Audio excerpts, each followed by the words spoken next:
Links to previous episodes are given in the video description, so don't forget to like, subscribe and share the video. Silent Paths, Wild Hearts. Episode 4. Chapter 24. Natalia POV. I was sitting in the back of the moving truck with Ian Kyung. She was still sobbing, hanging on to me for dear life. Luna Celeste walked outside towards us. She was bleeding from 2 different places. "Is she okay?" she asked. "She is. Thanks to you guys. Can I help?" I motioned towards her wounds. She sighed. "It would help Marcus' stress levels immensely, though I'm sure I'd survive." I put my hand on her shoulder and took a deep breath as I felt the pull of my energy flowing into her wound, closing it. Once I was satisfied that it was closed, I moved my hand to her abdomen. This bullet had caused a bit more damage, and as I saw her wound closing in my eye, I felt the pull of my energy a little stronger and I placed my other hand on her stomach to steady myself. I smiled and looked up at her once I was done. "Don't worry, Luna, you can tell Alpha Marcus that his pup is fine.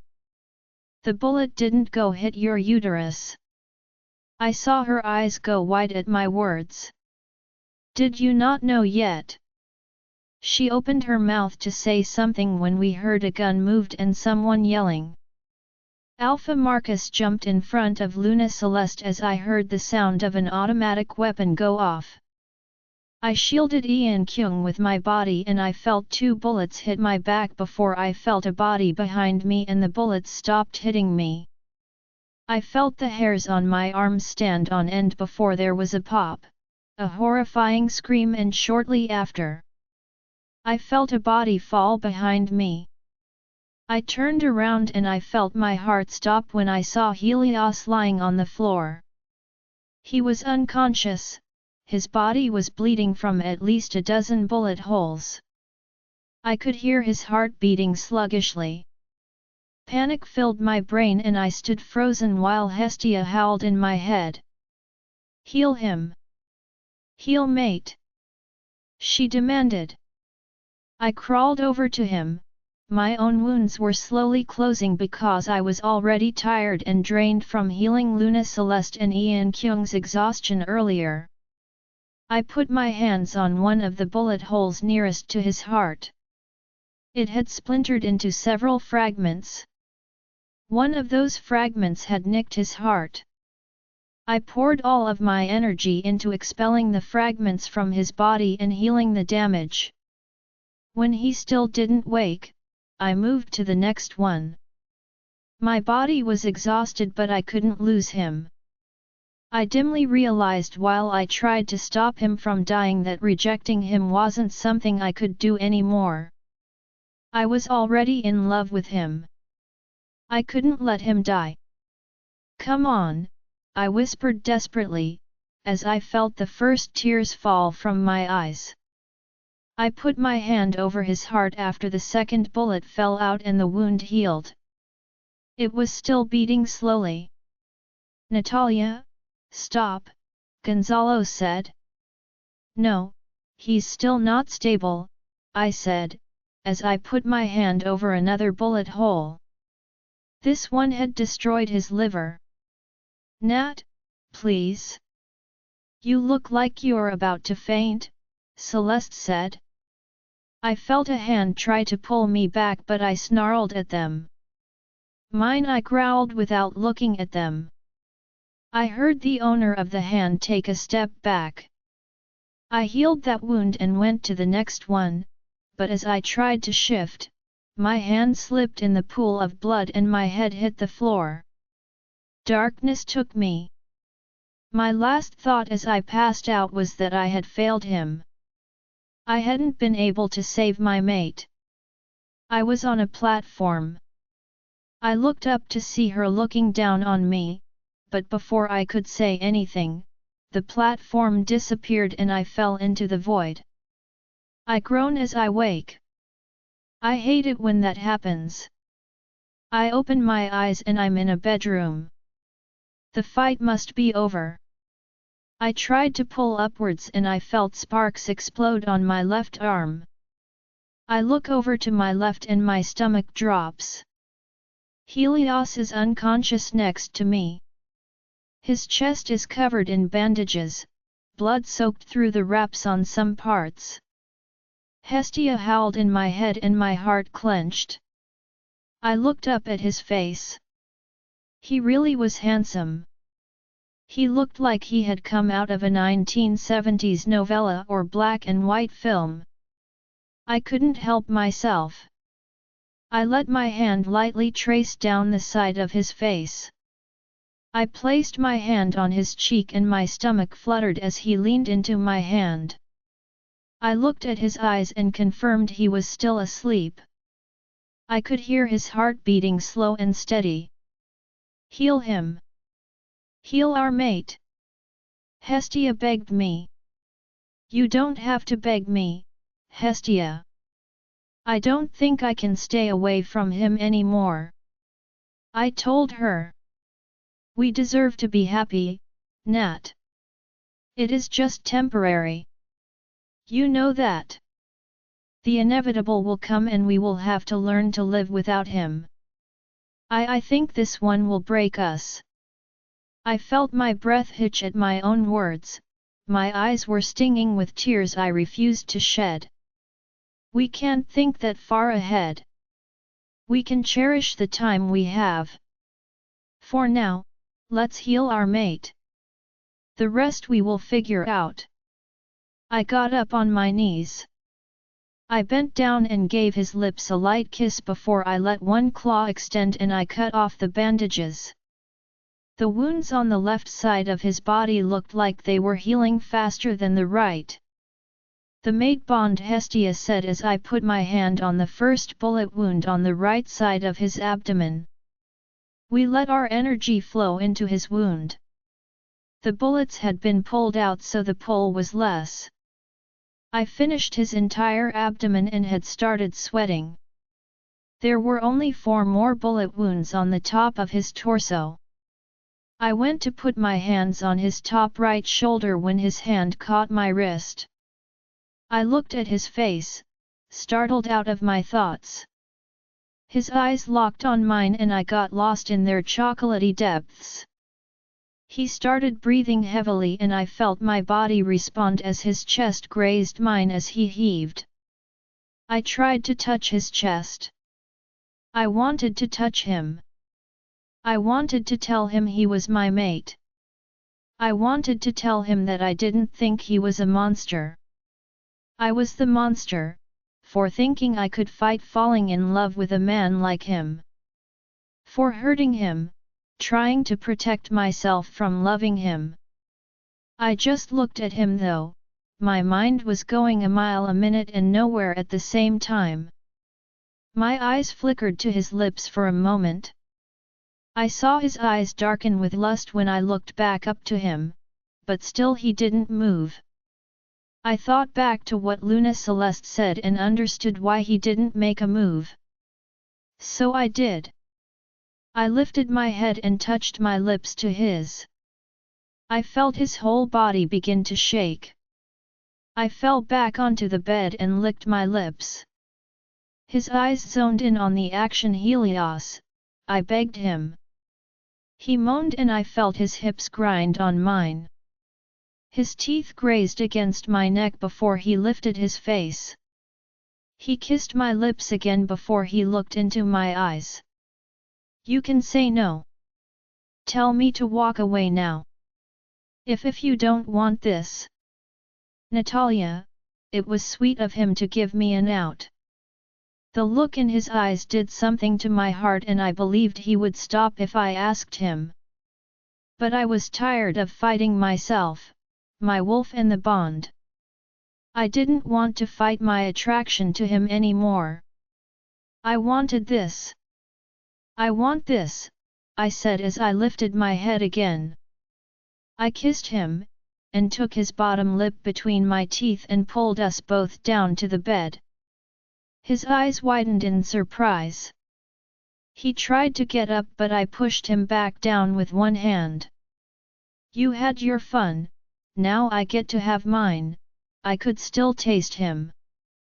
If you keep doing what you're doing, we won't have fun for very long, my love, he said huskily. You're going to be the death of me, he groaned. Sorry, I'm probably heavy for you, he said as he gently pulled out of me and rolled off to my side. I frowned, mostly because I already missed feeling his weight on me. I'm not one of those dainty women you may be used to. My body can take a little weight, I said, pulling one of his arms to pull him back onto me. Helios laughed and rolled his torso back onto mine. Used to? I'm not used to anything. I just don't want you to be uncomfortable. I sighed, I'm doing it again, aren't I? I'm twisting your words.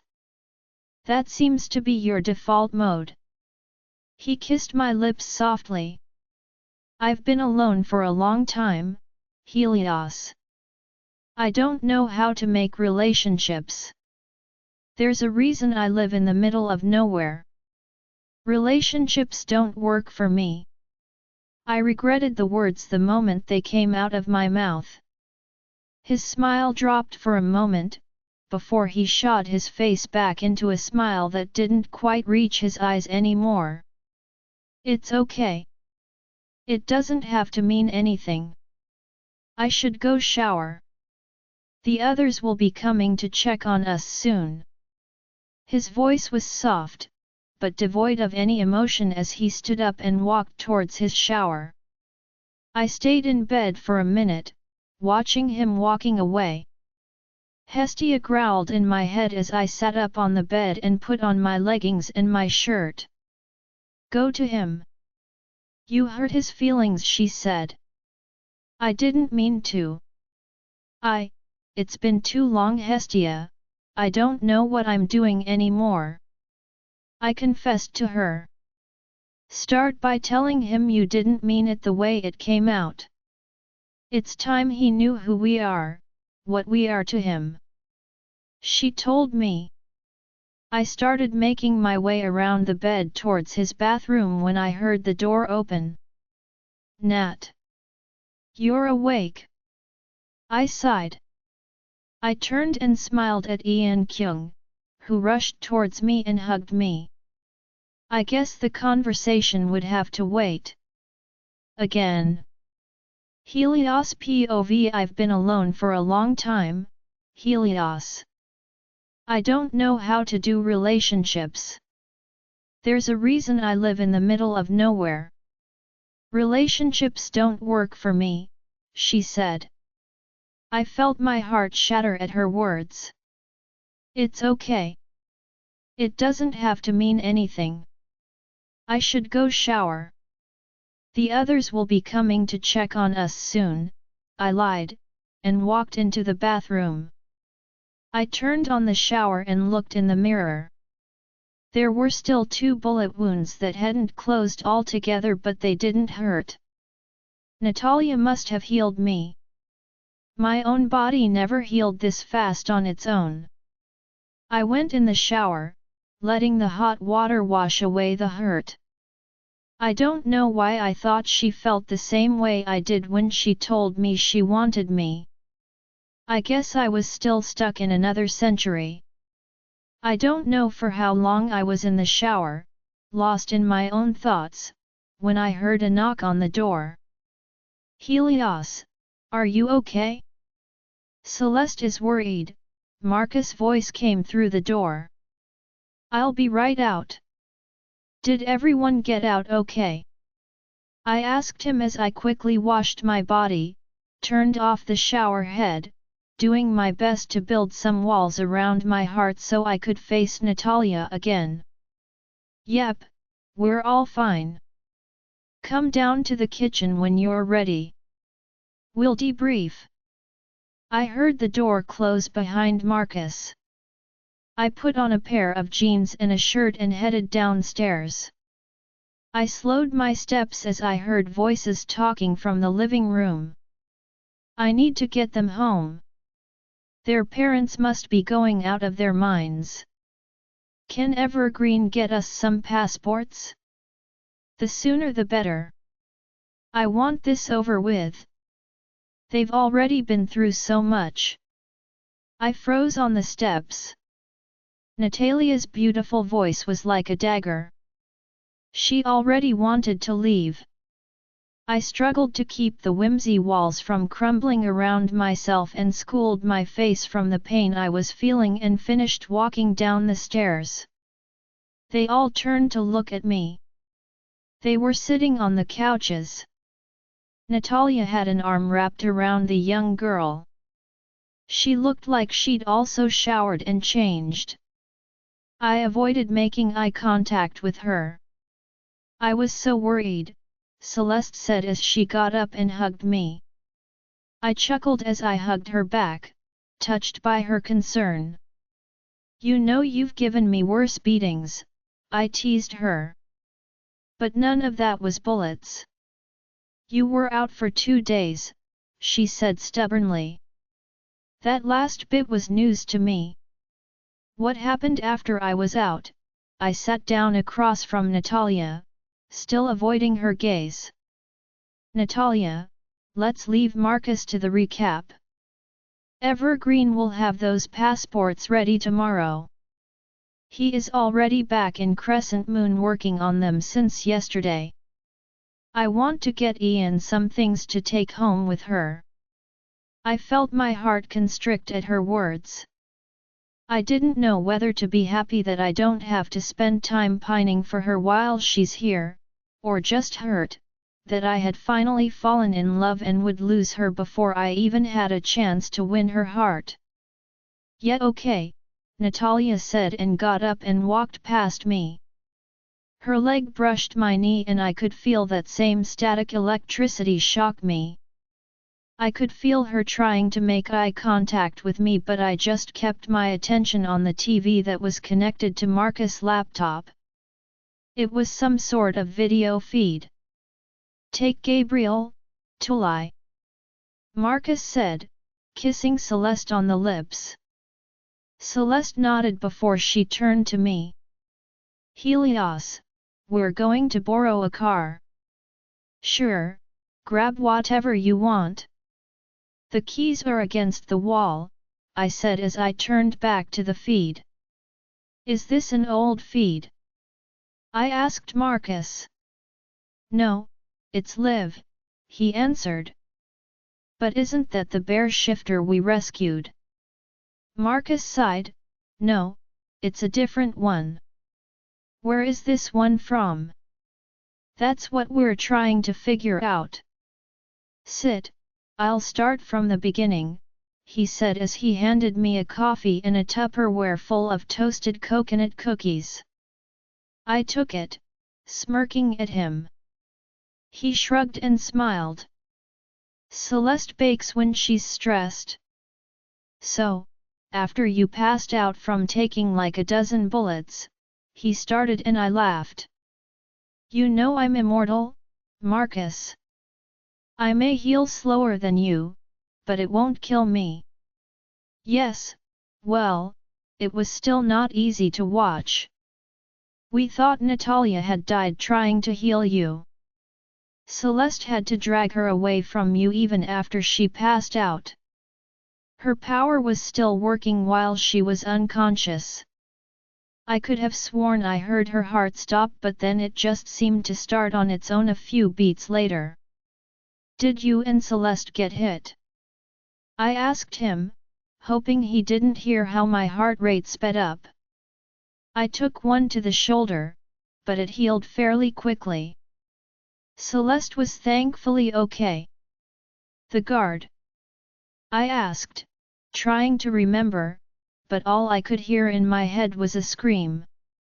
The automated weapon exploded when the lightning hit it. His hands were destroyed and the man went into shock and passed, he answered, and I looked down at the ground. We were supposed to avoid casualties since the guards were human and knew nothing of our world. It's not your fault, Helios, he said. I nodded, not wanting to talk about it. What happened after that? We brought all of the shifters back. I've had to use the Alpha command on a lot of them. Some of them are feral at this point. I have no clue how long they've been stuck in their animal form. We've sedated a lot of them and sent them back to Crescent Moon for now. Jillian, Daniel, Theo, and Sebastian went with them. They are being set up in the basement for now.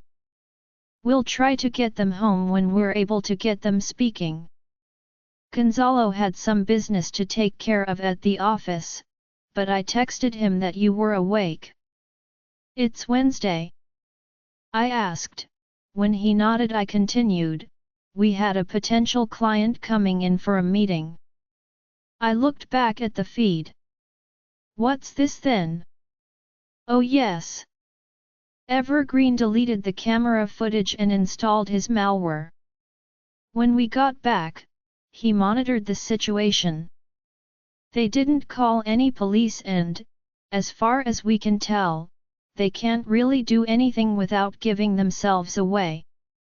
His malware is able to connect to any network connected to it and follows anything sent from there. The malware hops networks undetected. This is where we got lucky. The man sent an email to the black market auction asking if there's a refund for the animals that don't last past a month.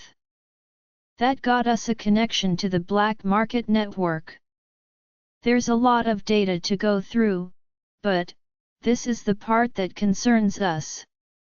He tapped on the laptop for a while and a couple of memos popped up.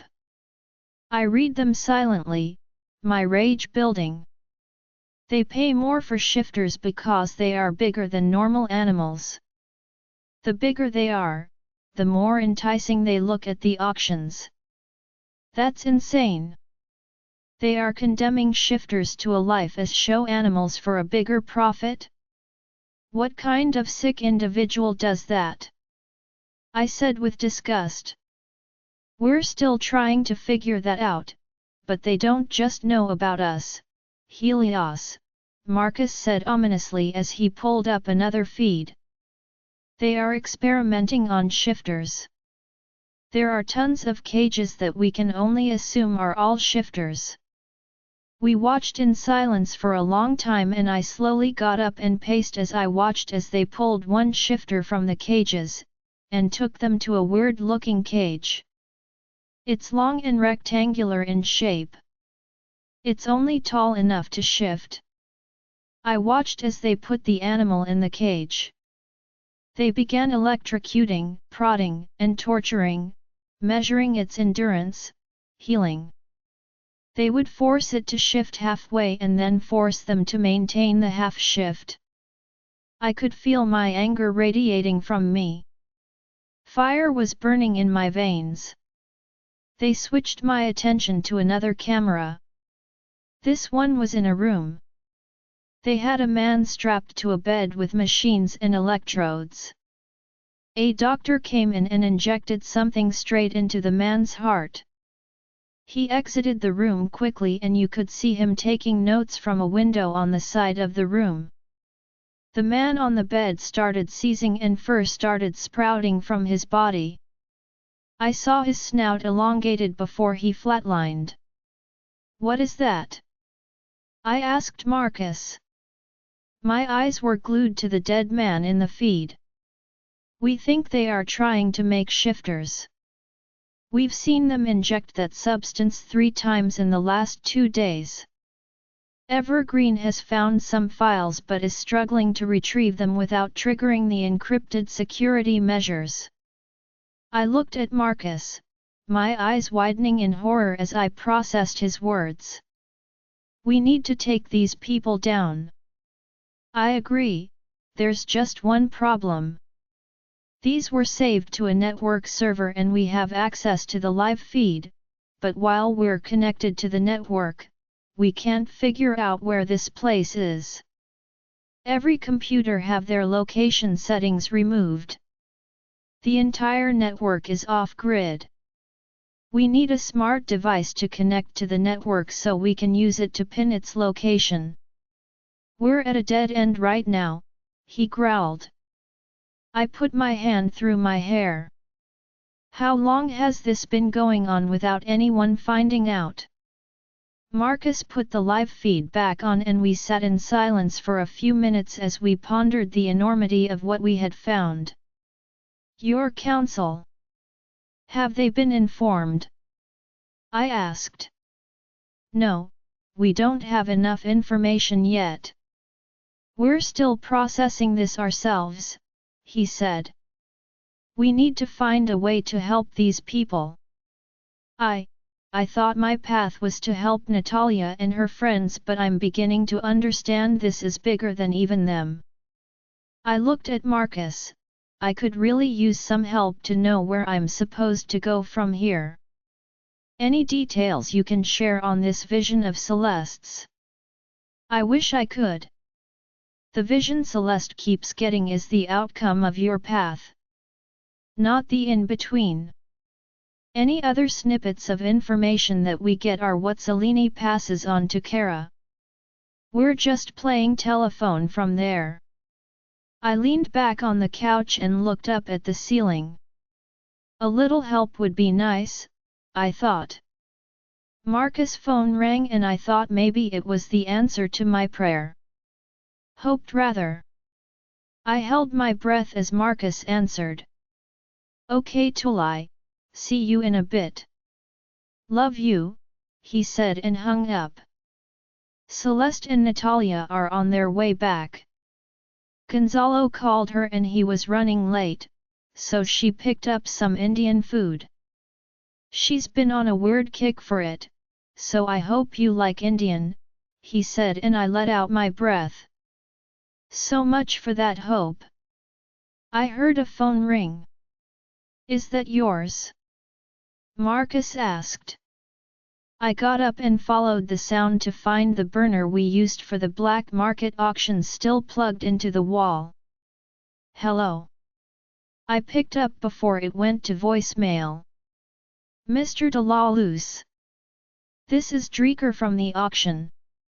I was hoping to see if you'd changed your mind about the wolf. I'm still quite interested in adding it to my collection, he said. The wolf is not for sale, Mr. Dreeker, but if you've changed your mind about the cat, I can certainly pay top dollar for it. I smirked, knowing his answer. I'm afraid the cat wasn't in as good condition as we thought. It's sadly succumbed to disease, he said. That's a shame. I'll be sure to test mine to make sure they are healthy, I played along. Could I buy one off you if that's the case? I'm quite gutted to have lost mine. I'm afraid not. Perhaps at the next auction, you might get a little luckier with the biddings. I spent more than I was planning on the last one, so I'll likely skip a few before my financial advisor yells at me. I'm sure I will. Well, it was worth a try. Thank you for your time, he said, and hung up. That was weird, I told Marcus as I plugged the phone back in. Yeah, Marcus said. We sat back down. So. You and Natalia, he smiled at me. I shook my head and the smile fell off. You heard what she said, Marcus. She just wants to go home. Have you talked? Marcus' phone rang again. Hello. I could hear very agitated talking on the phone and Marcus put the phone on speaker. Calm down Evergreen, you're not making any sense. What's tracking? Alpha, they have your location. They had a woman strapped to a chair, beaten, back at the compound. They handed Dreeker a phone and traced the call. I pulled up the computer they were using. The location is Helios's house. I don't know what they plan to do, but they have your location. You need to relocate. I'll call you back when I have more information, he said and hung up. I looked at the phone plugged into the wall. The ideas were running through my head. I have an idea, I said. I had just finished explaining my plan and Marcus was telling me why it was an idea when 5 men in tactical gear crashed through the windows from the beachfront and another 3 busted through the door. Now what? Marcus whispered as they surrounded us. Just do what I said. It will work, Marcus. Just make sure you're safe. I don't need Celeste killing me. I whispered back. He grunted. Our boss would like a word, one of them said. Your boss can kiss me, I responded. Okay, maybe not the most original of responses, but it had the desired effect, I thought, as they charged at us. Celeste is going to be so mad at you when she finds out, Marcus grunted at me. Just keep them at bay. I'll get word to you. A month. 2 months tops. I responded as I let one of them hit me in the jaw. Natalia POV. We let Ian Kyung go nuts in one of the clothing stores while Celeste and I watched. While it made me happy to see her back to her old happy self, I had a bad feeling in my chest. I could feel Helios' distress like a dull ache through the incomplete bond. Hestia's constant whimpering was giving me a headache. She had demanded that I grab Helios and talk to him before we left, but when he came down and wouldn't even meet my eye, I just felt shame and hadn't thought twice about leaving for a bit. I thought maybe he would cool down a little by the time we got back. But the bond was getting stronger every day and I could feel when his hurt changed to anger while he talked to Marcus. That was easier to manage, but the nagging bad feeling didn't change. I wanted to get home and talk to him. Can I ask you a question? I asked Luna Celeste, trying to distract myself from the disaster that was my life. Of course, Luna Celeste said while she wouldn't take her eyes off Ian, clearly in overprotective mom mode. Alpha Marcus calls you to lie, right? I said. I saw her smile and nod. Why? I asked. I have a pyro gift. Tulai is the Finnish word for fire. Is Alpha Marcus Finnish?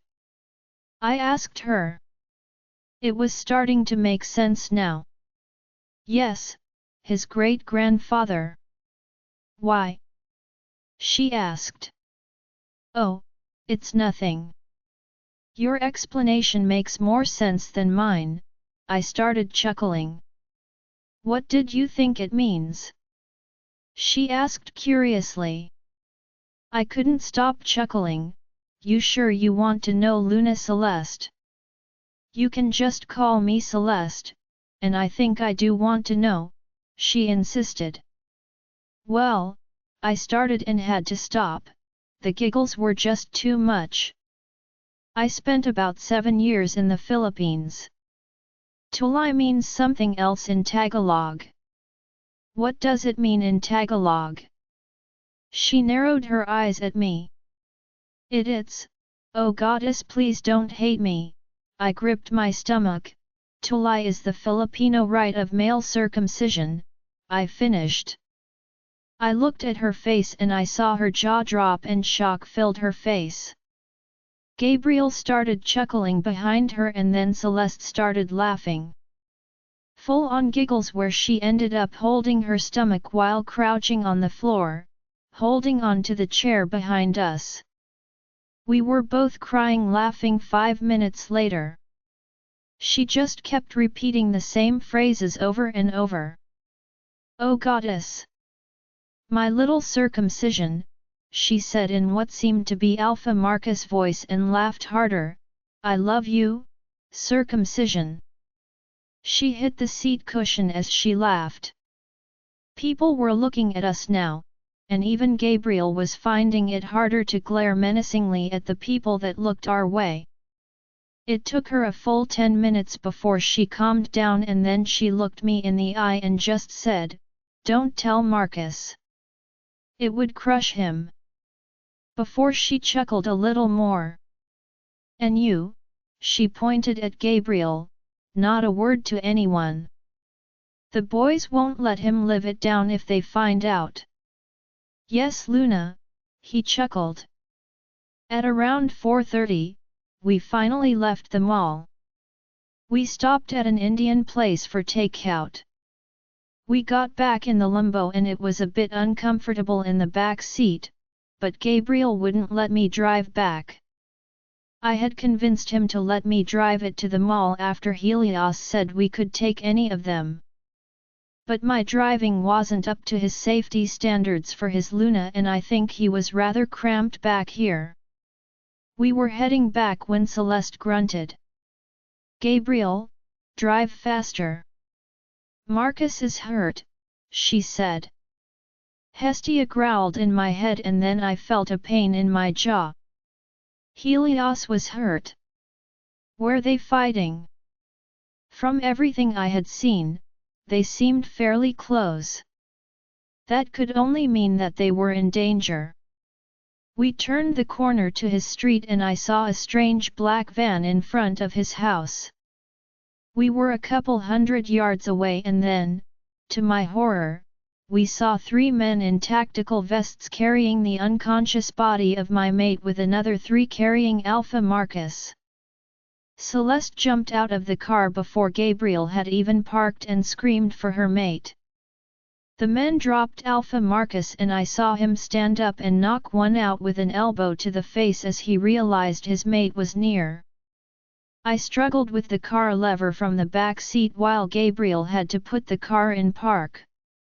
2 men ran out and when they saw the struggle, I saw one of them push a button and scream at his men to run.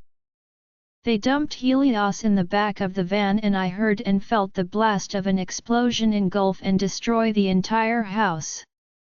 Alpha Marcus and Celeste were thrown by the force of the blast and the windows of the car shattered. I covered Ian Kyung and heard the van speed off.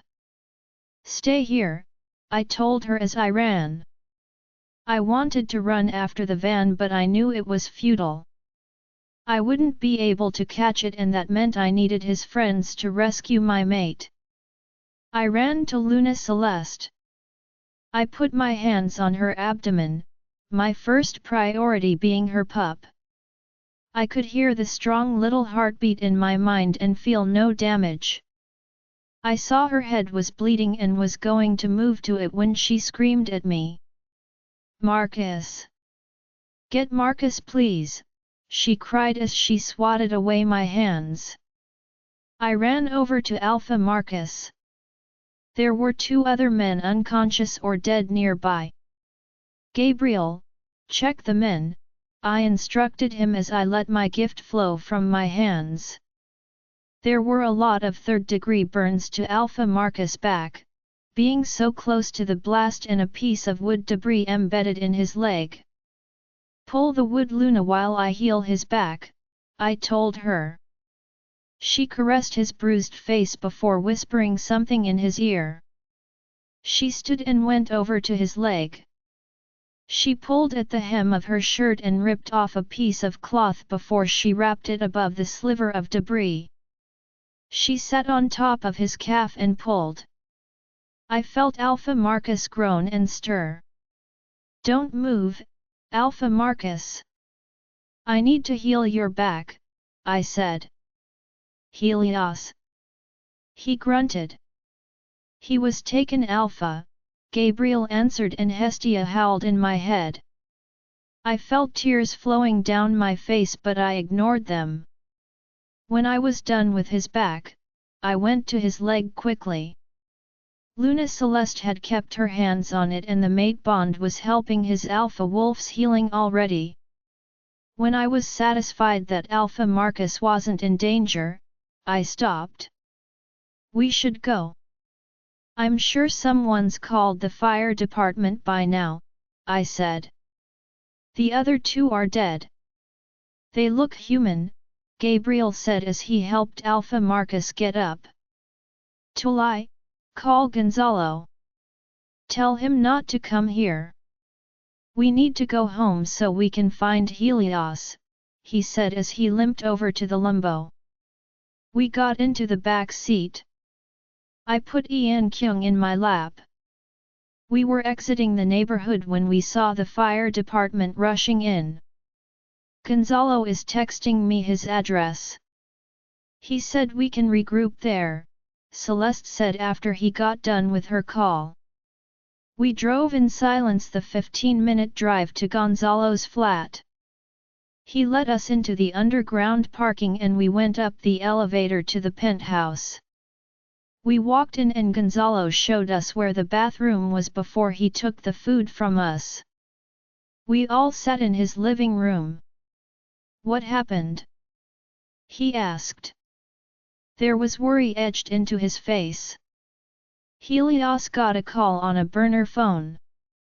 It was the Dreaker guy asking if he'd reconsider selling him Natalia or one of the girls. They're animal forms anyway. A few minutes after the phone call, Evergreen called me. He said he saw the phone call was a ruse. They tracked the location of the phone to us and ambushed us. There were 8 men with full tactical gear and automatic weapons. They didn't try to shoot us. They just wanted us to go with them and when we refused, they attacked us. Something doesn't add up, Gonzalo said. I mean no offense, Alpha Marcus, but you're an alpha werewolf and, well, Helios is Helios. There's no way 8 human men, no matter how well trained, could have gotten the drop on both of you. Marcus sighed and put a hand through his hair. It wasn't my idea and I was against it, he said. He looked at me before looking back at Gonzalo. We had about 5 minutes before they arrived. We thought we had more time and I was trying to talk him out of it. Helios' plan was to let them ambush him. He figured there was no way they would try to kill him without the location of Natalia and the girls. He wanted to let them think they had won and take him so that he could lead us to them, since we had a dead end on the location of the other shifters. He wanted to implant a tracker under his skin, but I was trying to talk him out of it when they attacked and he didn't have a chance to go find one. He told me to jump away when they brought us outside, and that he'd find a way to get the location of where they took him to us and he would get word to us of when to recover him. Is he stupid? I yelled, making Ian Kyung jump in fright. How could he just let them take him? How are we going to get him back before they kill him? Call Evergreen. He needs to find them. We're going to rescue him and then I'm going to kill him for sacrificing himself. Gonzalo sighed, it's not ideal, but this will work, Natalia. We just need to give him time to break free. They can't really overpower him for long. Are you kidding me? These men blew up a house. They are going to torture him and kill him. They will torture him, yes, but they won't kill him. He said calmly, though I could see the pain in his eyes for his friend. How can you possibly know that? Once they realize he won't talk, they have no use for him, I stubbornly insisted. He knows because even if they try, they won't succeed, Luna Celeste said.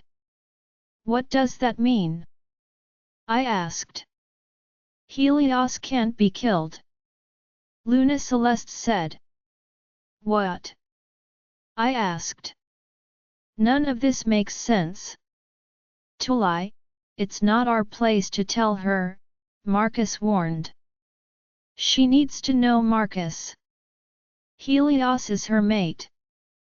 You heard her at the compound. Were you able to function properly when you thought I might be killed? She asked, and Marcus looked uncomfortable, a dark look on his face. Okay. I see your point, he said, I just don't think finding out from us is ideal. I'm right here. What don't I know? I asked. Helios can't be killed because he is the moon goddess brother. Helios' original name is Huitzilopochtli, the Aztec god of sun and war. He's immortal. Luna Celeste said. Natalia's POV. Despite my worry, I started chuckling. Yeah right, I said. Gonzalo sighed, it's the truth, Natalia. Thank you for the chuckle, but can we get serious? I said. I looked at Gonzalo, Celeste, and Alpha Marcus. None of them were laughing. You can't be serious. You think I'm going to believe that the moon goddess mated me to her immortal brother? A god? When I've done nothing but disappoint her. I said. The moon goddess loves us. This changes everything. Hestia said in my head. There was nothing but hope and love flowing from her. Gonzalo, can I borrow your laptop? Celeste asked. Gonzalo passed her the laptop on the coffee table. Celeste typed away for a couple of minutes before she passed me the laptop. It was a page out of what looked like an old book. There was a hand-painted picture of an Aztec warrior. It looked eerily similar to Helios. Huitzilopochtli, god of sun and war, brother of moon goddess Koyalzarki, goes by Ra, the Egyptian sun god. Helios, the sun god of the Greeks. Surya, the Hindu sun god. Inti, the Incan sun god. Kiniche, Mayan sun god. I looked back at the picture. Could this really be him? I looked back up at Celeste. You are telling me that Helios is immortal and thousands of years old. 1729 in December, Gonzalo said, I have been his right-hand man since the battle with his sister, Koyalzarki, goddess of the moon. You know her as Selene. I looked at Celeste. You're not with me. We're not, Nat. We really aren't. It's why we wanted you to stop healing him when you were draining yourself. We thought you would die and we knew he wouldn't, Celeste said kindly. That made sense. I did briefly wondered why they were so quick to give up on him. We don't have to be alone anymore, Hestia said. I started feeling something I hadn't felt in a long time. Hope.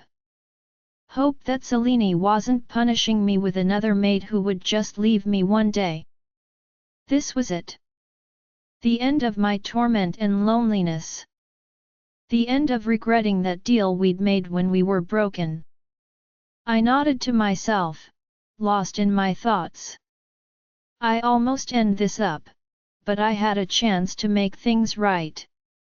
I just needed to find him and beg his forgiveness. What's the plan? We wait for Helios. He's always come through before, Gonzalo said with sadness in his eyes, and I nodded. My brain was in overload mode. I looked at Ian and asked Gonzalo, how long do you think that will be? Hard to tell. I don't think he'll get word to us to recover him until he gets the information he needs. A week or two, I would guess, Gonzalo said. He said 2 months tops, Marcus added. He will let them torture him for that long. I asked, my heart sinking. Marcus sighed, you need to understand Natalia. Helios spent almost his whole life hunting his siblings because he thought that they had killed his mother. He killed them all on a full moon, to force Selene to watch as he murdered them. When Helios learned the truth last year, Selene sent him on a quest to redeem himself. When we talked today, he said he believes this to be what she's tasked him to do. Helios is determined to earn the forgiveness of his sister. He will do whatever is necessary, including allowing them to torture him so that he can set her children free. I felt the tears flowing down my face at his words. I looked down at Ian Kyung, who was playing on what Gabriel had called a Nintendo Switch. We need to get these girls home. It should only take a day or two. If I could borrow a few warriors, I would like to get rid of the poachers there before we come back. I need them safe so I can focus on getting my mate back. I'll ask for a couple of volunteers. I'm sure we'll have no trouble getting them after they saw how they treated the shifters we rescued, Alpha Marcus said. I would come, but he looked at Celeste. I nodded in understanding. Your place is with your pregnant Luna. It's understandable, Alpha Marcus. Marcus' eyes widened before he looked at Celeste, who looked at me with wide eyes and then blushed under the gaze of her mate. You're pregnant, Tulai. Marcus got up. You didn't tell him. I squeaked. There hasn't been time. Celeste told me before she turned to her mate. Marcus, I didn't know. Nat told me when she healed my side at the compound. Then we got shot at, we had to organize all those poor feral shifters and then the house blew up. I don't even know how far along I am. Marcus pulled her up from the couch and hugged her. Goddess, we have to get you to drive west. You took a really bad fall when the house blew up. The pup is fine, Alpha Marcus, I said, and he pulled away and sat back down, pulling Celeste onto his lap. The first thing I did after the explosion was check on it so I could heal it if needed. The pup's heartbeat was strong and my gift saw no damage to her womb. The pup is less than a week old. It will take more than a small bump to hurt it. Thank you, Natalia. Please call me Marcus. I'll call Jillian and see who we can send with you, he said. Thank you, Al. Thank you, Marcus. I hate to continue to be a burden, but I'll need a place to stay after I come back. Helios' house was blown up and I don't know anyone but you guys. You're all coming to Crescent Moon. I already texted for Theo and Sebastian to stay there. We're leaving tonight, after we eat and after I clean up and borrow a shirt. He said to Gonzalo. I'm not sure anything I have will fit you, but I'll take a look, he said, getting up. I can keep the business going from Crescent Moon, but if you don't mind, I'll need access to a computer for a few Zoom meetings. I'm sure once they realize who owns the house that blew up, I'm going to be busy fielding some questions, he said. Right, I forgot that they are also businessmen. Of course. We have some small offices on the first floor equipped with everything you'll need. You can take over one of them. I'll also make a few calls to see if we can keep his name out of the news, he said as they headed over to one of the bedrooms. Celeste, do you want me to heal that head wound? I asked her. Oh no, it healed a while ago. I just need to clean the blood off, she said, and headed to the sink to wet a cloth. Can I ask you a question? I said nervously. Of course, she said while she cleaned her face. Do you think Helios will forgive me? Celeste stopped and looked over at me, confused. Why would you think he needs to forgive you? I looked down at the cutlery I was putting on the table. I've known he's my mate since the night the containers arrived with us in it. I wasn't planning on telling him until the night I would reject him. Then back at the house, I blushed. We're werewolves, Natalia. His house is not soundproof, she said, and when I got really flustered she added, it's perfectly normal. After we had sex, I said some things. I could tell they hurt him and I didn't get a chance to explain to him, I finished. Everyone has their own demons, Natalia. Helios will understand that. Just talk to him. I nodded at her words. So, you're technically related to Helios then? She brightened at that. Technically, I'm a great many other great-granddaughter of his sister Chantico, but I also have her wolf, Kara. We may have started out with a weird relationship, but to me, he's family. There's stuff about me. I don't know what he'll think of me when I tell him everything I've done. A past only matters for the lessons. Helios knows this better than anyone, and if he doesn't, let me know. I'll give him a good talking to, she said. You're not even going to ask what it is? I asked. When you're ready, I'm all ears, she smiled. If you're his mate, you are family too. I smiled at her. She had this warmth about her that just soothed and inspired. Can you hear this? I tested. She jumped and turned around, then gave me a huge grin. I knew you liked me. She hugged me and I laughed. It's hard not to like you, Tulai. Marcus' voice came from behind. He was wearing a wife-beater shirt and it was too small for him. I tried to hide my smirk, but he caught it. It's all he has that fits me. I'll send Gabriel down to the corner store to pick something up for me after dinner. I thought this was better than eating bare-chested, he said as he blushed.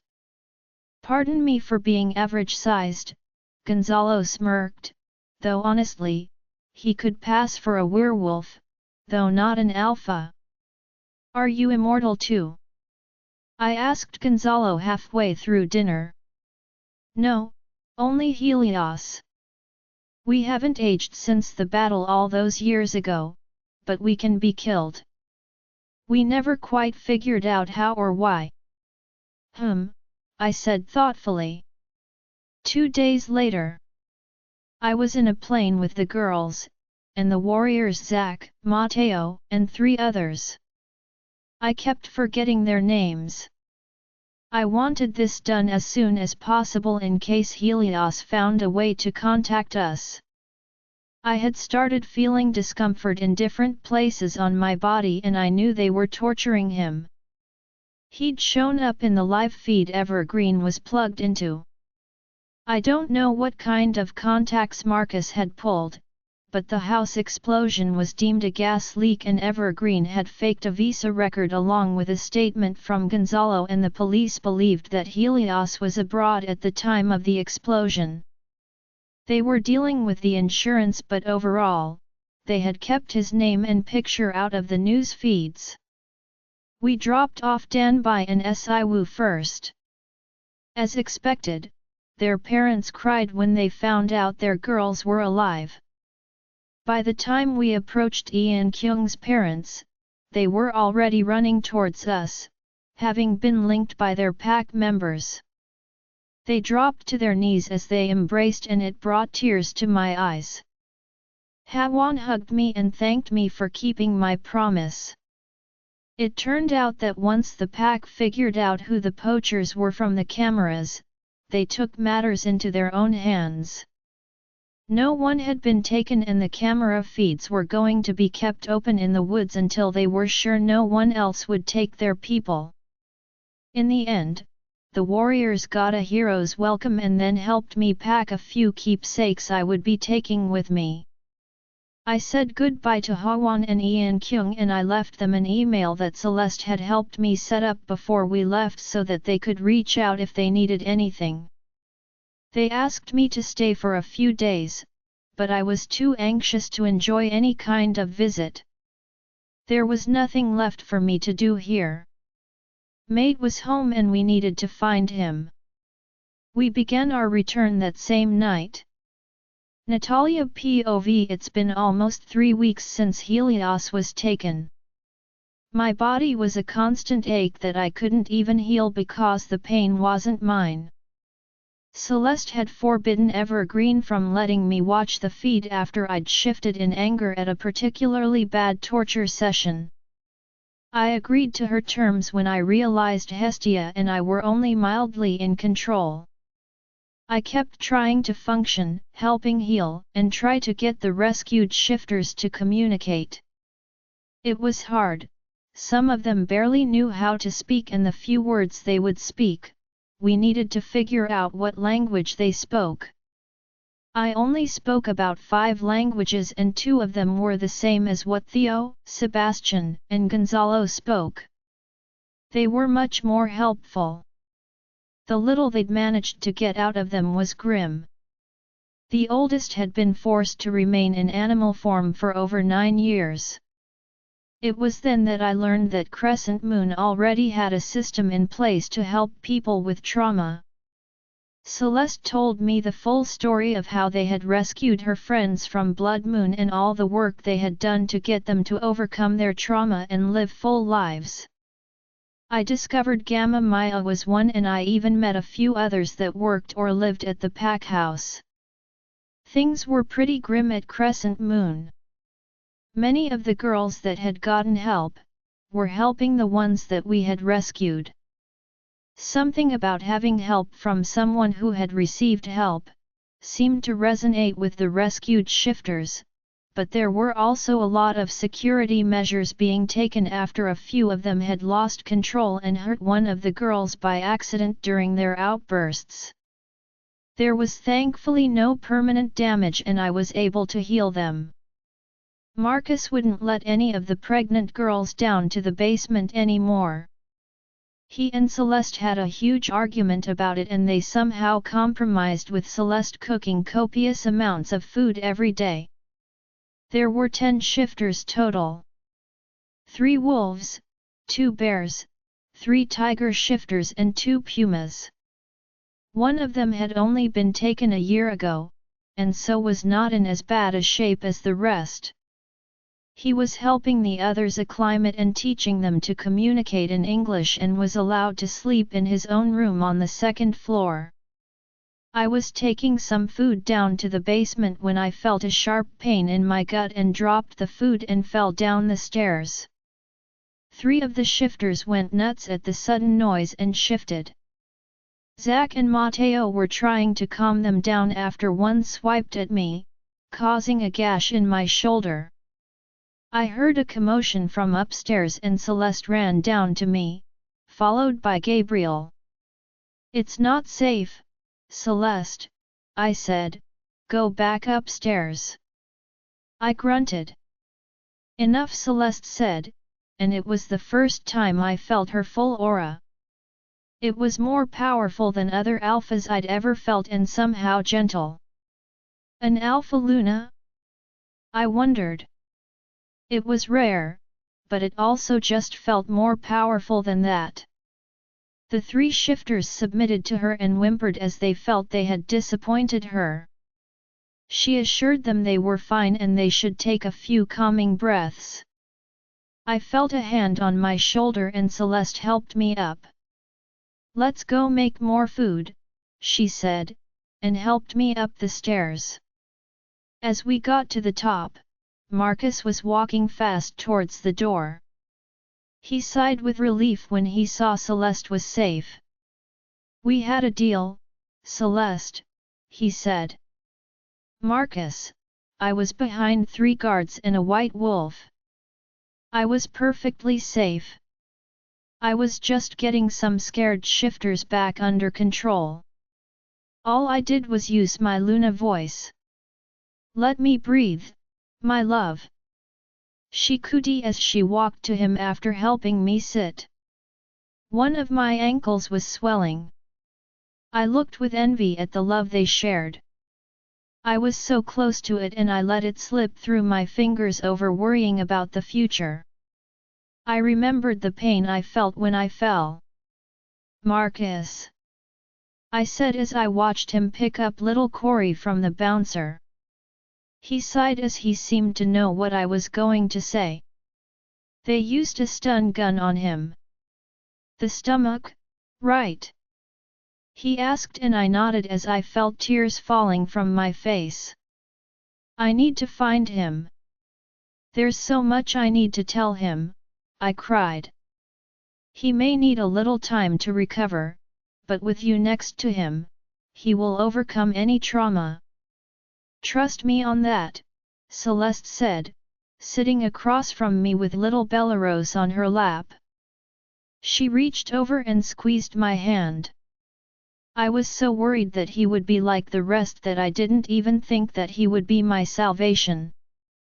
I swallowed the lump in my throat. What do you mean? Marcus asked. I looked up and took a deep breath. I have been given 10 mates. Helios is my 10th. I said and Celeste's jaw dropped. What happened? She asked. I should start at the beginning. I was born in what is now the Dominican Republic in 1378. I said and Marcus sat on the seat next to Celeste with a whoa. I was born Taino to a small pack. When I shifted for the first time and it was discovered that I was a white wolf, I was forced into an arranged marriage with my alpha, told that I would serve my pack by making my alpha strong. I found my mate a week before the marking ceremony. I ran away with him and we completed the mating process, hoping that it was enough to allow us to live our life. 2 years later, the alpha tracked us down and killed my mate in an attempt to mark me once he was dead. I tried to heal him but the damage was too extensive. My parents dragged me off his body because the drain to heal him would kill me. I was mad. I had been ready to accept the trade of my life for his. I was the reason he'd been hurt after all. Hestia and I lost control and we went feral for a few years.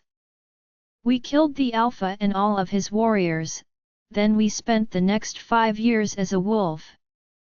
We ran away, only shifting long enough for me to find a new place to go, I said, and I could feel Hestia's sadness at remembering what happened. I took a deep breath to steady myself. It had been a long time since I'd told the story. I encountered a djinn in my travels. It was injured and weak. We struck a deal. I would allow him to feed on my blood for 2 years so that he would get strong and, in exchange, he would grant me a wish. I wished to be able to heal anyone without the risk of dying. I laughed at their faces of horror. Yet, I didn't know the rules of wish-making at the time. The djinn made me immortal. Anytime I heal a person from the brink of death, I do die, for a few heartbeats. I see myself going up to these platforms in a void. I see Selene up above but then my platform disappears and I drop back into my body.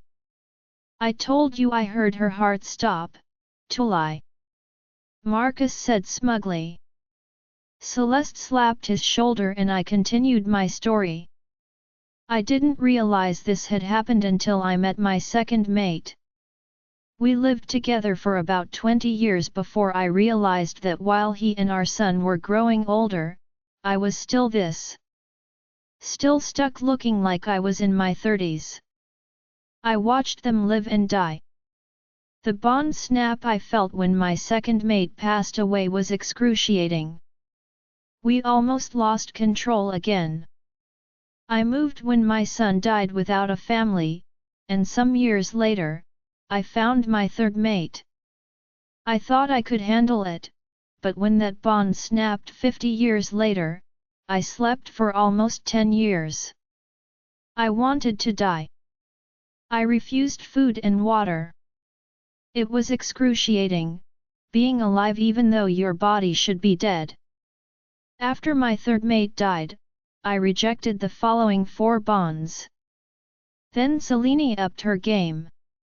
She bonded me to this beautiful soul I had watched grow from the age of 15 when I came to visit his parents 10 years later. I tried to reject him, but I couldn't. I already had a connection with him. He died to a rogue attack 5 years later while I was away visiting a friend. That was when I started traveling. Staying anywhere that didn't have a wolf pack nearby. I rejected bond number 9 and lived 15 years in the forest in North Korea.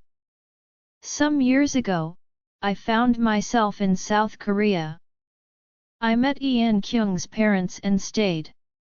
I took a deep breath and a sip of water. When I met Helios, I was determined to reject him, but I needed his help. I knew he wasn't a shifter and wouldn't feel the bond, but I found it harder and harder to fight it. I tried pushing him away, subconsciously and consciously, and still, I couldn't. I realized I was getting too attached. When you told me what happened to him that day, I lost myself when I found out what he did.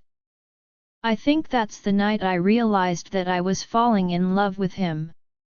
When I thought he would die from the gunshot wounds, I realized I was wrong.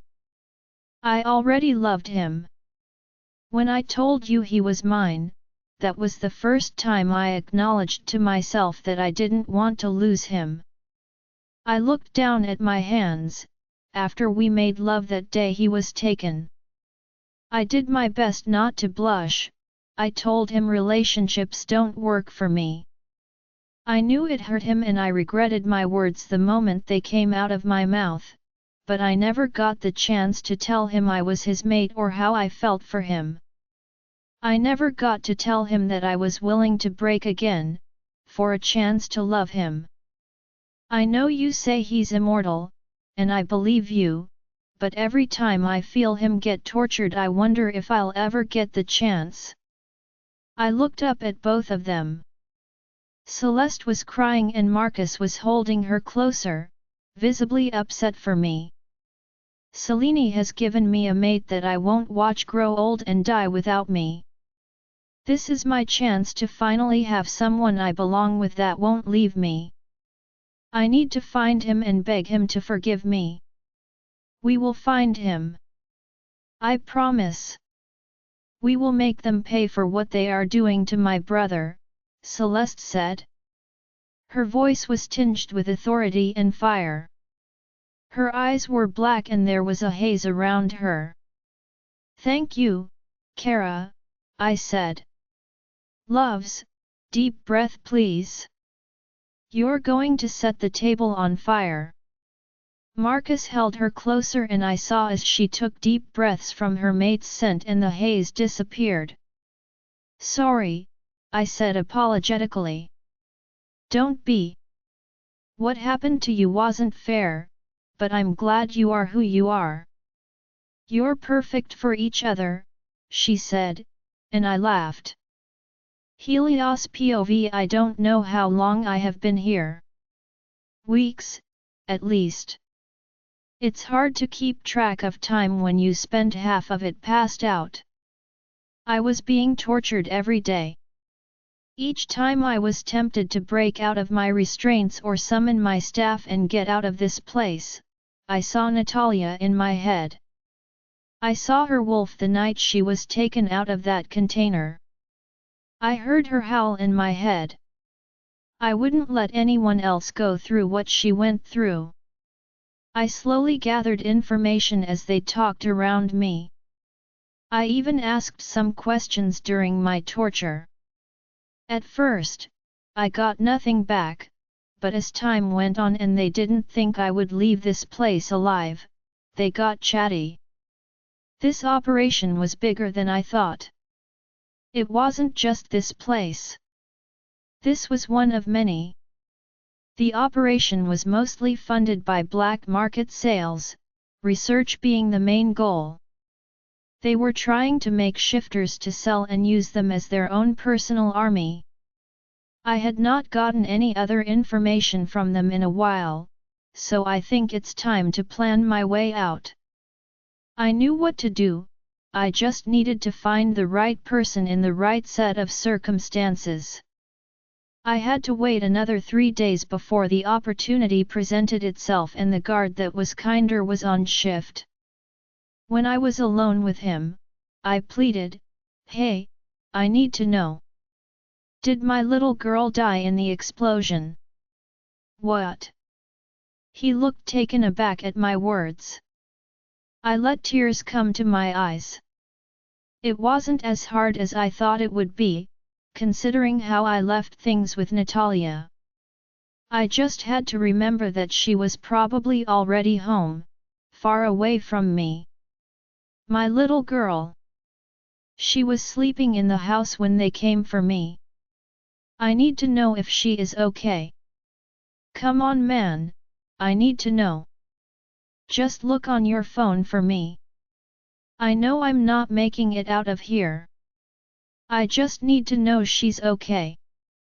I saw him hesitate. We're not supposed to sign on to the network. We've got no service out here. Please. Think about when you have kids. Wouldn't you want to know? I cried. I sighed internally in relief when I saw him take out his phone. What's the address? He asked. 53 Beachfront Drive, I said. He typed it in and showed me some articles. I was happy to see the girls were not mentioned at all. I had seen them from my peripheral as I got dragged into the van. Thank you. Thank you so much, I said. I hoped that was enough for Evergreen to get a location. I was glad I managed to do that, because the torture that followed was definitely on another level. I wondered if I'd ever be able to zap someone with my staff after feeling the current run through my body, leaving me so weak. I finally passed out after 2 hours of torture. They really wanted the shifters. The dream started like it usually did. I was at the Battle of the Pyramids. I was kneeling before Selene as she took my hand. Find your redemption, brother. I am trying, sister. I don't know if I'm doing this right. I need your help, I cried. There was a flash of light and I found myself on top of a platform. I looked around and saw my sister looking down over the edge.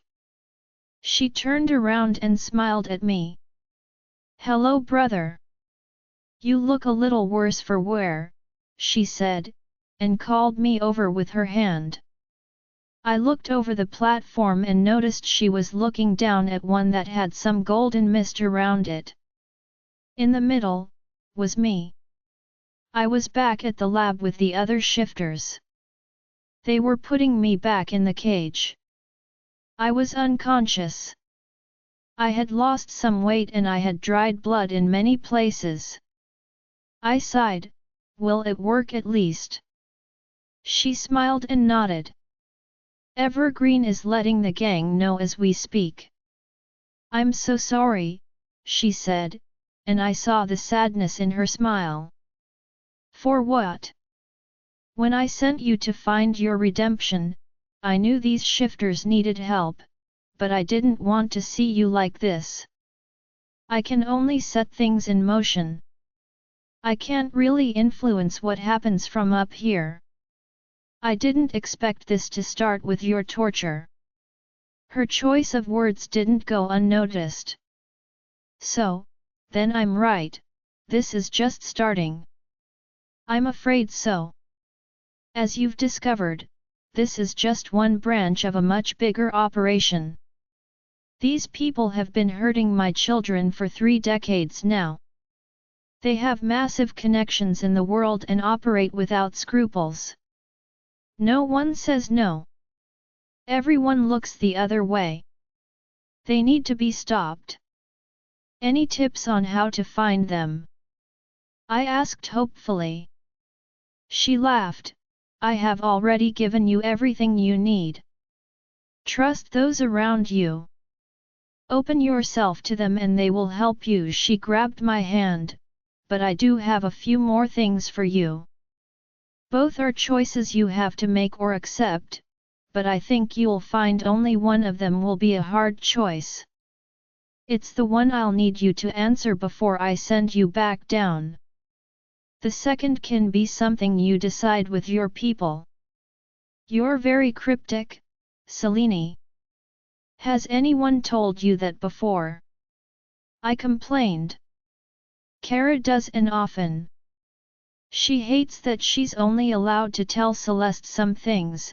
She laughed as she led me to the chair. We talked for a while. She explained a lot of things that I'd long given up on answering. Before she sent me back down to my body, she hugged me. It was an indescribable feeling. It felt like family. It felt like peace. I knew after we'd talk that I'd never have another nightmare. It was time to start a new chapter. I'd made my decision and I knew I would not regret it.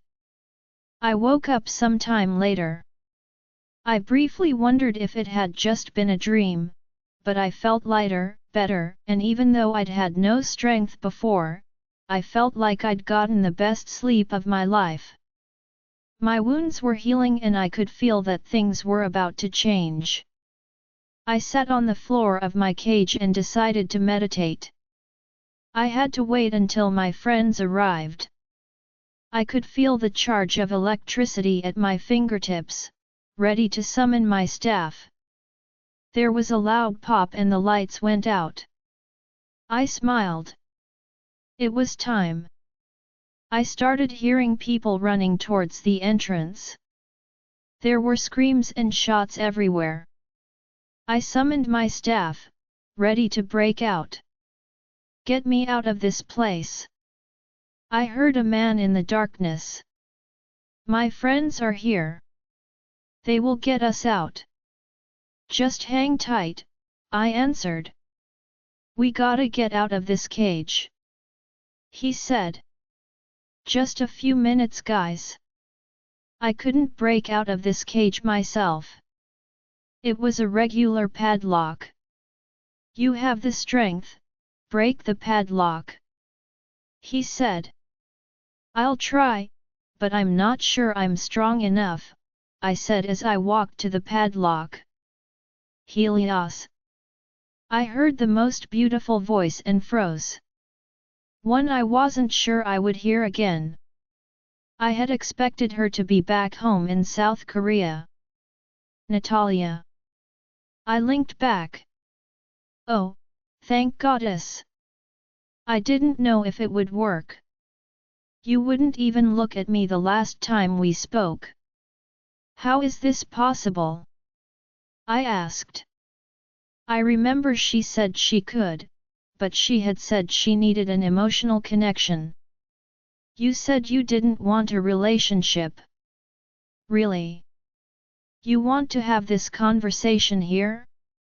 While our friends are fighting to get you out. She sounded annoyed. It was just a question.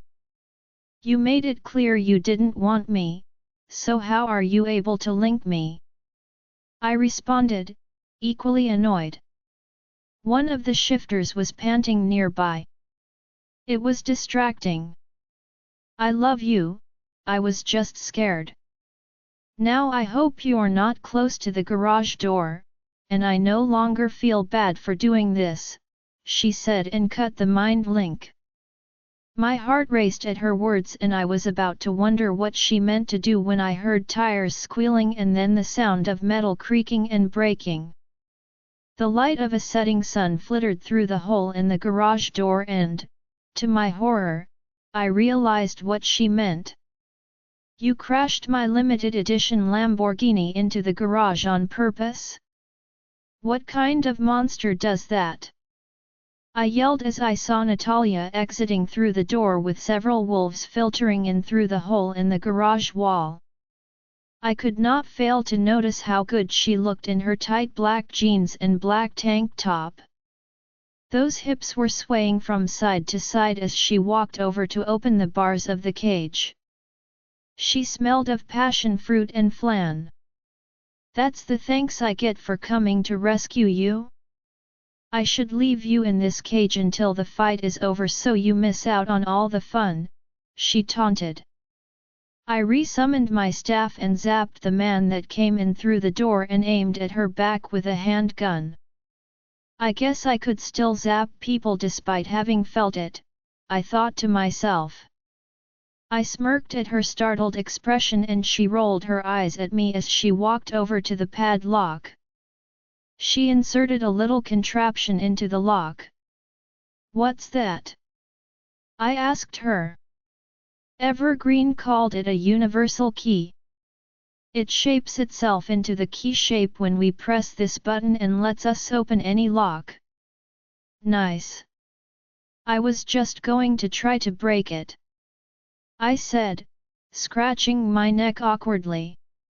She laughed. I bet. Mr. Macho Ma, I heard a big pop and she stopped talking. She removed the lock and then fell to the side.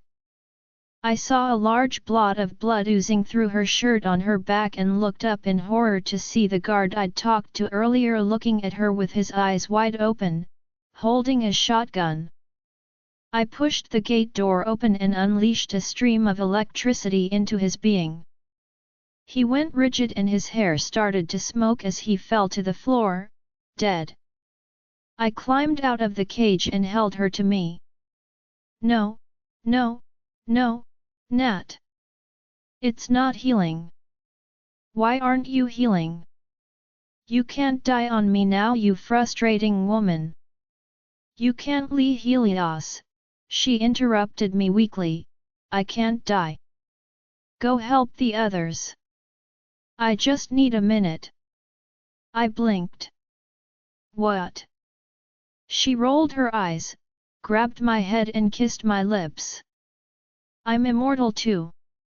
It's a long story, I just need a minute to heal. Go help the others like the war of God you are, she said. I looked at her back and saw how it was slowly knitting itself together. I gave her a deep kiss and handed her one of the shotguns on the ground and ran outside where everyone was fighting everyone. I ran towards Marcus, who was throwing fireballs at the machine guns on the guard tower. Celeste was hidden behind a car. Gabriel covering her rear as she threw fireballs across the way to Marcus. It was fascinating to see the fireballs collide against his back and travel down his arms onto his hands. Celeste saw me approaching and tried to run, but Gabriel stopped her. You can't risk it, Luna. Not until the machine guns are down. Helios, please get out of the line of fire before you get my Luna killed, he said with exasperation. It was clear that he was struggling with guarding his unruly Luna. I smirked and went over her way. She hugged me and I winced a little in pain but returned it. Where are Gonzalo, Theo, and Sebastian? What's the plan? I asked. They are still on the bus. They are acting really weird. They said they were hearing voices. You should go check on them, she said nervously. I looked at the bus that seemed to have crashed through the gates. I'll help Marcus with the guns first and then go check on them. You stay here, I said. I'm not an invalid. She huffed. I took a chance when there was a lull in the rain of bullets to join Marcus. I can't get out of here long enough to aim, he said without preamble. I took a look at the situation. Everyone was unable to move very far because of the machine guns. Even their own people were sheltered from accidental gunfire. Get your people ready. The next time you throw some fire, I'll jump to the tower. The tower is made of metal. I can zap it if I can get close enough. 1 second. He said as he mind-linked instructions. I saw his eyes clear and then glaze over again. 8 new fireballs cover his body shortly after. Ready? On the next reload. I'll try to give you as much time as I can. I nodded and readied myself. When I heard the silence, Marcus gave me the signal and I jumped to the base of the guard tower. I landed with my staff in my hand at the ready. It felt like full metal. If they hadn't bothered to ground it, it should electrify the entire tower and everyone in it. I gathered my power and, just in case, I aimed it directly above me at the machine gun. It hit and I saw as the 2 men on the platform stiffened and one fell down to the ground, landing with a thud. Not that it mattered, by the smell of singed flesh, the man had been dead before he hit the ground. I heard growling as Marcus' warriors pushed forward. I ran onto the bus to see my 3 friends contorting in pain. I looked up at the sky and realized what was happening. But there was no time. I didn't know how to help them, and I needed to check on Nat. It's okay guys, I'll get someone to help you. They will guide you. I'm sorry. I need to check on Natalia.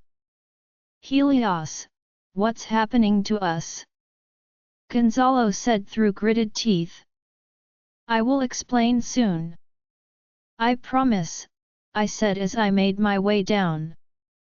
Jillian, Danny, I yelled when I saw their wolves finishing 2 guards with shotguns. They ran through me in wolf form. Help my friends please. You can guide them through the pain. I will explain after. Danny's wolf moved its head in confusion, but they ran into the bus, shifting on the way.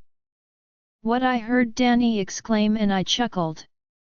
Just as I was running to Natalia, who was stumbling out of the garage, I saw someone sneaking behind Celeste and Gabriel.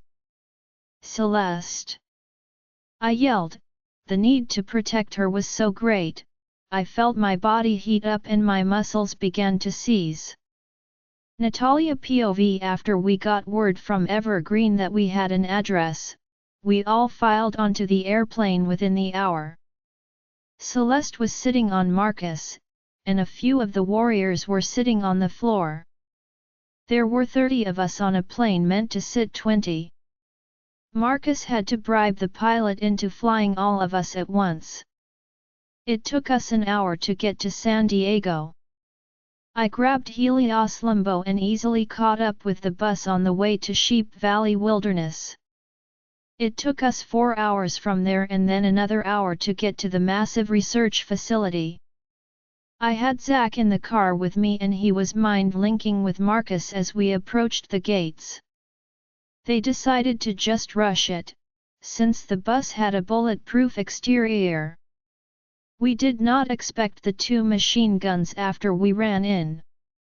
Thankfully, the parking lot had enough parked cars to provide us with cover, but we couldn't push into the building without taking them out. I mind-linked Celeste my plan and she said she would give me cover when I made a run for it.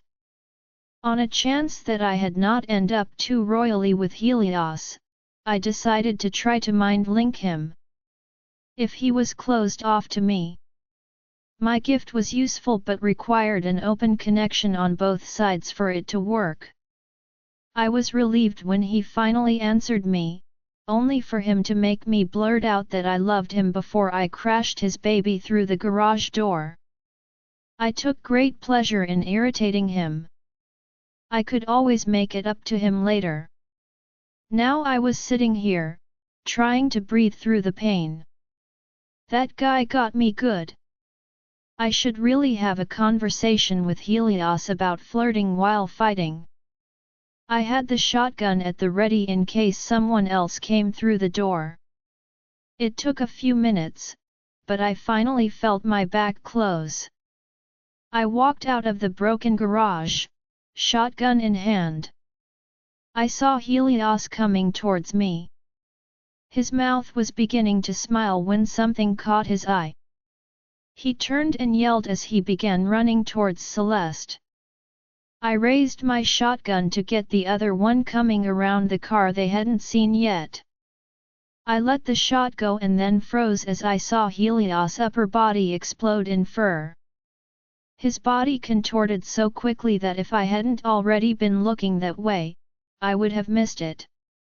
A giant black fur wolf with blonde fur markings landed on top of the guard and tore its head off.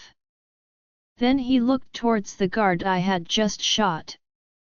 Celeste ran and hugged him, and if I didn't know that they loved each other like family, I would have growled. Helios Wolf had a slightly shocked look on his face, as if his own shifting caught him by surprise, which I think mirrored my own face at what I had just witnessed. Hestia was purring in the back of my head to see her mate. I was as shocked as I was turned on. His wolf carefully lifted its head and started sniffing, his tail wagging. I looked up at the full moon. It was at its peak. I looked back down to look at Helios. He was approaching me carefully, like a predator hunting its prey.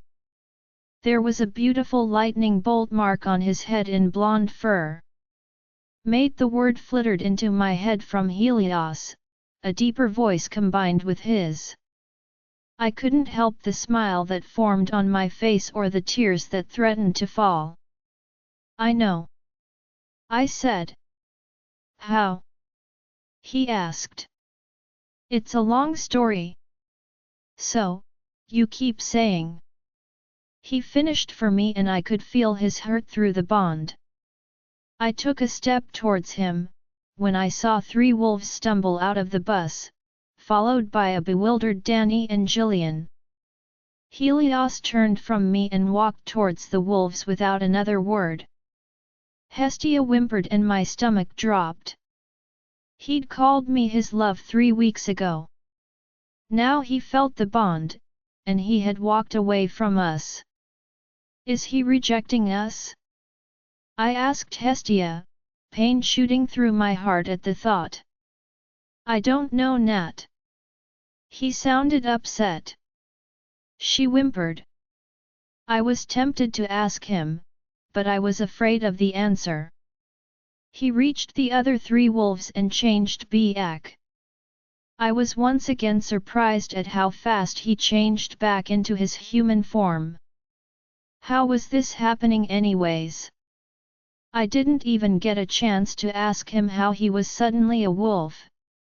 I felt a bullet fly by my head and raised my shotgun. I channeled all the hurt, confusion, and anger at my target. Once he was down, I went inside to help the warriors. I healed the few on the ground and used my claws to kill anyone dumb enough to not understand they were outmatched. Some time later, there was no one left. We ended up in a large central room. There were offices all around and a few cubicles. The lights were still off, but Evergreen had giant floodlights attached to a generator. Grab every desktop. We don't have time to try to download everything. We don't know if they managed to get any messages out before we cut off the lights. Evergreen took charge. When it came to technology, he was the boss. They need to be immobilized somehow, so if you see a large cabinet that you can use as a trunk, grab it. The less they move the better. You heard the tech genius. Marcus said, Evergreen, link me if you need anything. I need to check on Celeste and call Zach to bring the other bus in so we can start getting the shifters out of their cages. He walked past me then paused. We could probably use you. They looked in rough shape in the feeds. I nodded and fell in step behind him. We went through the door that led into the garage. A couple of warriors were already working on getting it open all the way. I grabbed the universal key from Helios' empty cage and my heart clenched when the garage door finally opened, and I could see the dry and fresh blood that covered the floor of the small metal cage. I'm going to tear apart every one of them that hurt our mate. You will not deny me. Hestia growled. We may not even have a mate by the time the night is over. I said. Hestia howled in my head. My anger had subsided as we killed all the guards in this place and now all that was left was fear, pain, and shame. As much as I wanted to defend all of my actions, I knew that there wasn't a good excuse for them. I kept the fact that we were mates for a month. I pushed him away even though I knew deep down that he might feel the pull to some extent. I hurt him. I was planning to reject him. All of this information went through my head as I healed shifter after shifter as they let them out and guided them towards the bus. I could see from here that Helios was still talking to everyone. Theo, Sebastian, and Gonzalo were wearing shorts. They looked calm. I think they are shifters now too. Hestia said whatever happened to our mate happened to them as well. Helios looked over my way. His eyes made contact with mine. I couldn't read his face from this far away, but I could still feel his hurt through the bond. I am not sure he was even aware of it or knew if he could feel my pain the same way I felt his bond being newer than mine. He looked away as Gonzalo said something and I went over to the next shifter. I was exhausted by the time I got to the last one. Marcus had asked if I needed a break or wanted to stop but I had declined. We got to one of the last cages that was covered with a cloth and Marcus cursed. This one was a vampire. Stop, Natalia, I heard his deep voice rumble behind me as I focused my healing on the man's leg. It was devoid of any emotion and I felt the coldness from his voice like an ice shard to the heart. I refused to give in to that pain though. I had a job to do. This is what white wolves do. This man's left arm had been broken in 3 places. I'm almost done, I said, my voice coming out in a whisper. I felt so tired. There was only half a bone left to heal. That's enough. I can feel your exhaustion, he said as he put his hand on my shoulder. I felt the sparks explode and he took his hand off like it had burnt him. I swallowed back the tears and continued my work. I finished healing the man and I nodded to the warrior to help him away. I got up but the world swayed and my knees buckled. Helios was still standing behind me and caught me before I could fall. I felt the sparks explode everywhere my body touched his bare chest. They felt stronger now that he was aware of the bond. Stubborn woman, he muttered as he picked me up, cradling me to his chest. I tried to protest but I was too tired to fire off a sarcastic response. I gave up and decided to just lean into his body and enjoy the feeling of being held while I could. We filed back onto the bus. I briefly heard that, despite my best efforts, the Limbo was in good enough shape to limp back to the city. We were heading to Los Angeles instead of San Diego since it was closer and the plane was already refueled and waiting for us. I didn't pay much attention after that. I fell into a much-needed deep sleep. His rejection could wait until morning. Join our Facebook and WhatsApp group for more updates, link is given in description. Rest audiobook will be continued in next episode.